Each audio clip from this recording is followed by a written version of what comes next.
माँ से मोहब्बत हो तो ऐसी। नवाही गांव कबरांवाली के रहायशी चाचा वली मलंग ने ये मुहावरा सच साबित कर दिखाया। उन्होंने माँ की वफात के बाद कब्रिस्तान को ही मस्कन बना लिया। वो 40 साल से यहाँ डेरा जमाए हुए हैं। वो हर रोज माँ की कब्र की देखभाल करते हैं। चाचा वली मलंग के मुताबिक वो अपनी माँ से किया हुआ वादा पूरा कर रहे हैं। ते माँ कदों फौत होई आ ना, उन्हें क्या सी बच्चा मेरी कब्र ते आंदा जांदा रही।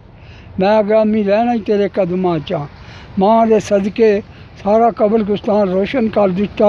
चाचा वली मलंग अपनी माँ की कब्र की देखभाल के साथ साथ कब्रिस्तान में सारी कब्रों की देखभाल और सफाई सुथराई बगैर किसी मुआवजे के करते हैं। चाचा वली मलंग इत्थे किदन दा सी होश संभाली आ। माँ दे आल दुआले कब्र दा सारा सफाई सुफाई रखदा वा। होरी कब्रां दे कोई कंद बूटा हुंदा वा पुट लेंदा जी। बाबा मलंग ने कब्रिस्तान के गेट पर ही एक छोटा सा चाय का ढाबा बना रखा है जो उनकी गुजर बसर का जरिया है।